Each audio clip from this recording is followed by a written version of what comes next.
So here's a handful of things that we wish we would have known, or that we learned, or that we were surprised by after moving to Hawaii. In no specific order. Wait, hold on. I'm down here. Oh, hey, we've got our co-host.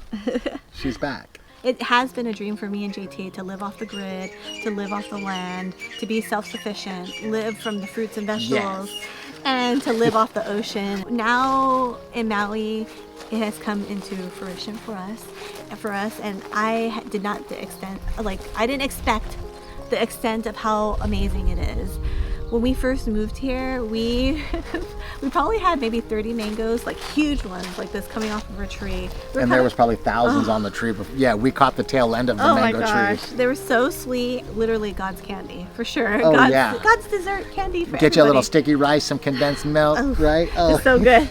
And then also we have papayas and all these other like fruits, and now we have tons of citrus. It's at the phase for citrus, and we're making delicious citrus drinks. And then our neighbors have hens, which I'm contemplating doing, where you can have like all these eggs, fresh eggs. And then the same neighbors and another neighbor, they have their boat and they go fishing, and he catches mahi, he catches like wahoo. Yeah. Tunas are going to start running as the water gets a little cooler. And we literally get that fish the same day. He comes in the morning, fillets it for us. Yeah, and I feel like this is kind of like what God or the universe intended like people to be like, to live off the land, not to have like, And it feels good. And it's so fresh, and it's so healthy, and it's so delicious. Like, it's not being picked before it's ripe. And Hawaii is a place that you can grow things in abundance, and things thrive here because of the volcanic soil and because of the plants are happy. The plants are happy. On the wetter side of the island, fruit trees are just growing abundantly without you even having to take care of them. Here on the drier side, we have to water them because we don't get rain here. We don't get that much rain, but either way, it's still thriving because the soil is so nice. If I had to live off of 5 or 10 foods for the rest of my life, would it not be bananas? Would it not be mangoes? Would it not be fish?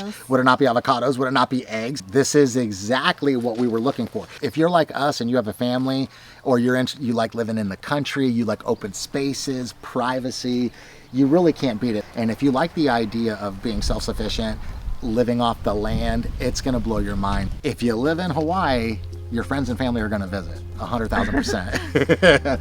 You want to expand on that, Mom? Yeah, I feel like you're constantly, if you don't like visitors, like people in your house, then don't tell them you live in Hawaii. Yeah, don't tell them, because you really will have like friends and family constantly visiting, and for us, we do like it.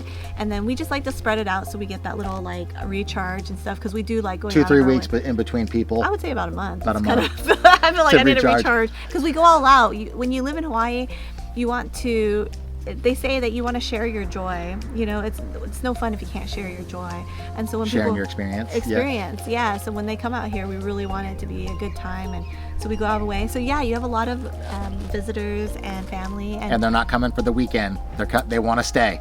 they want to do a week or two. Yeah, I feel like a week's you can, but really you don't get the full experience. 2 weeks you kind of can, but yeah, so just get used to that, because you're always going to have family and friends visiting. You may not have the space, but you'll make it work. If you're visiting Hawaii, first of all, if you're going to get a hotel or an Airbnb, it's going to cost you an arm and a leg. So if you're lucky enough to have family or friends like Tabby and I who have an ohana or an extra bedroom or air mattresses or a huge yard with a tent, if all you had to do was get a little rent-a-car and you could spend a week in paradise, adventures and this and that, it's a no-brainer. And we actually have a waiting list. Literally, people, hey, who's coming here? Who's going there? I feel like we have someone that wants to come every month. So yeah, we had October off. Mom's coming in December. Your parents or family's coming back in February. We have friends in brothers and sisters. January, and then my family in February. And then John and his wife will come eventually. Yeah. So yeah, it's nonstop. But be prepared. If you live in Hawaii, I don't care what island it is. What are tickets? If you're lucky, you can get round trip from the mainland for $350. Oof, that's rare. From California, for sure. Seattle, California, you're probably looking $350 round trip. Maybe more, but 500, 600 from anywhere. About average is about 500-600. One thing is that we're totally surprised by is you always hear people talk about the Aloha spirit. And you're like, what is that? And you hear about it. And it's definitely surprising because it's a real thing. It is so true. Maui, for sure, I feel like they say embodies the Aloha spirit, and we completely agree. I mean, when we first moved here, we were flowing with gifts of bananas, coconut water, mango, star fruit, passion fruit. Then the neighbors like have an abundance of things, but it's about making people feel loved and welcome. Basically treating everyone like your brother and sister, you know. What would you say, how much more expensive is it to go to a food truck or a restaurant here over the mainland? I would say average about 17, 18. But it's a few dollars more. Yeah, definitely. And even in restaurants too. I feel like average for a meal here is probably 15, 16, 17 at a normal place. So for groceries, for us having a family of 5, here's the metric. About every 2 weeks, you're going to go to Costco, and it's going to cost you about $1,000, give or take. This is just essentials. Essentials, yeah. And then we would still go shopping throughout the week and spend another... For like produce and stuff like that. Yeah, like another few $100s a week. This is what caught us by surprise, and we didn't know this. Well, we did, but we didn't believe it. It's like, oh, people are like, oh, the cost of living is so expensive. The food is so expensive. And we're like, yeah. It's housing and food is really the cost. It's like, how much more expensive could it be? Like, I mean, we can spend up to $12 on a gallon of milk. So what I like to do is anytime we're at a store is just kind of look for their clearance items and things that are on sale. I feel like every time I go somewhere, there's like good deals.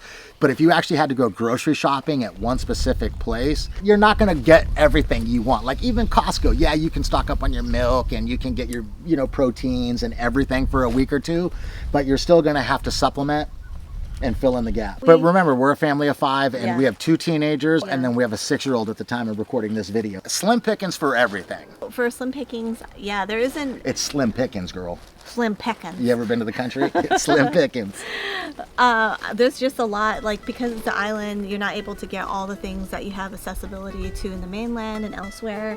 So for example, Amazon Prime is not really Amazon Prime. And it's not necessarily, all these things are not negative or positive, it's just the facts. And so, in the mainland, Amazon Prime's a day or 2. Here, it's realistically like 5 days. So 5 days is our Prime. If you really want something that you can't get here, you do have to wait a little while and be patient, and it'll come eventually. Yeah, you just got to think forward a little bit. It's like living in the country. If you're going to drive 30 miles to a town, you got to think ahead because you're not going to drive there every day. Same thing here. You have slim pickings, especially like in houses, because it's an island, so you only have a certain amount of inventory.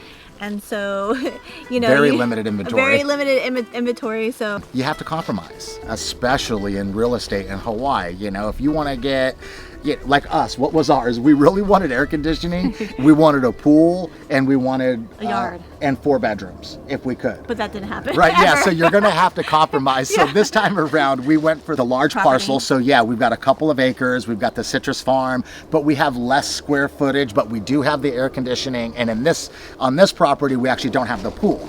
We've got the ocean views. So you kind of have to you're going to have to compromise.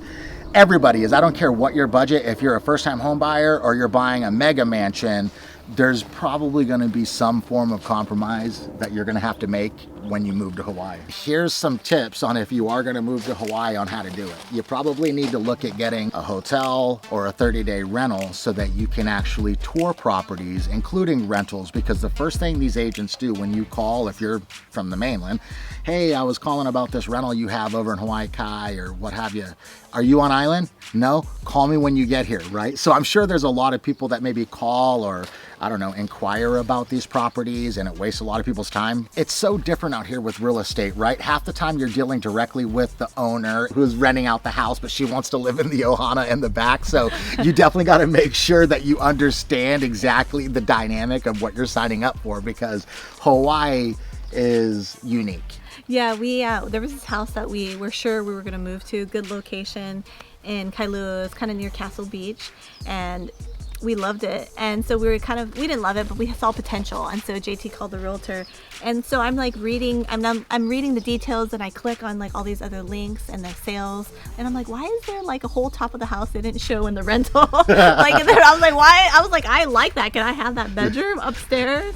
And come to find out, JT asked the realtor, and he was like, oh yeah, the owners, they're going to live upstairs. And this wasn't a cheap property, right? They wanted an arm and a leg for that house. I think it was like $8,000 a month. It was enough to where I felt that there shouldn't be anybody else living in the home with us. So if you're moving to Oahu or Maui, you could factor in $1,000 a foot for a decent house in Kailua and Hawaii Kai. Now, if you get on the beach, square foot, yeah. it could be 2,000-3,000 if you're on a beautiful beach. You know, it can get pretty crazy. Yeah. So what would you say, about 2? And Yeah. you could get something cute. If you could get up to 3 in Kailua or those places, you can definitely get, you know, like a forever home almost. I would say realistically, to get an average house would be around 2 million. To get an even nicer, comfortable, well done house, closer to 3 million. As far as like rent goes, you know, we've seen people say you need 3 to 3. Like 2 to 3 grand. No, These are single people on the internet with roommates. We have 3 kids and it's us, and I would say to get a decent house for a rental would be around $7K. You can go $5K, but not really. I mean, you can. You might if you get want something for 6. Single people. But let's flip it over to Maui. Maui's much more open, much more country. So many more properties with acreage. Here, the price per square foot will be inflated because the land value is really what you're buying. One of our goals and desires was to always have like an off-the-grid homestead. We've got the mangoes, the papayas, the limes, cherries, figs. avocados, figs. What else? Yeah. Yeah. I mean, bananas. Living in Maui especially exhibits living off the land. It promotes that outdoor lifestyle. It's definitely going to cost you a little more, but if you jump on Redfin and you actually start looking at some of the properties, one of the reasons we were so attracted to it was obviously the land, the views, that privacy, because when you live in Oahu, especially Kailua, it's very slim to none to even find the land available to buy. Yeah, so that was actually, I think, our determining factor, and we'll do a video on that soon, like why we left Oahu or why we moved to Maui, Oahu versus Maui. If you're interested in that, stay tuned. Yeah. But yeah, we could go on about that. But I really think that was the determining factor for us, especially. We're like, oh, we love our privacy now. We have our privacy and we can do what we want, and it's freedom, and we don't have people breathing down our neck, which we can be loud if we want to, you know? Yeah, you can have a conversation, you can laugh, and you're not worried that your neighbors are eavesdropping or you're keeping them up all night. So the electricity in Hawaii is no joke. We moved to Kailua, Oahu, and we get approximately 2,000 square feet, give or take. The wall-mounted air conditionings and a pool.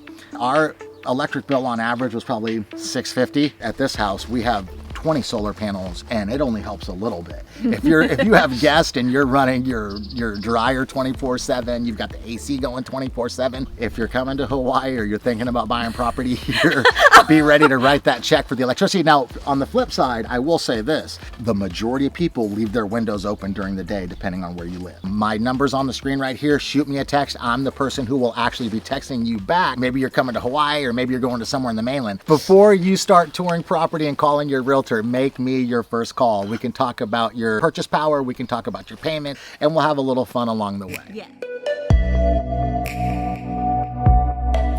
Beautiful, baby. What do you think? I love it.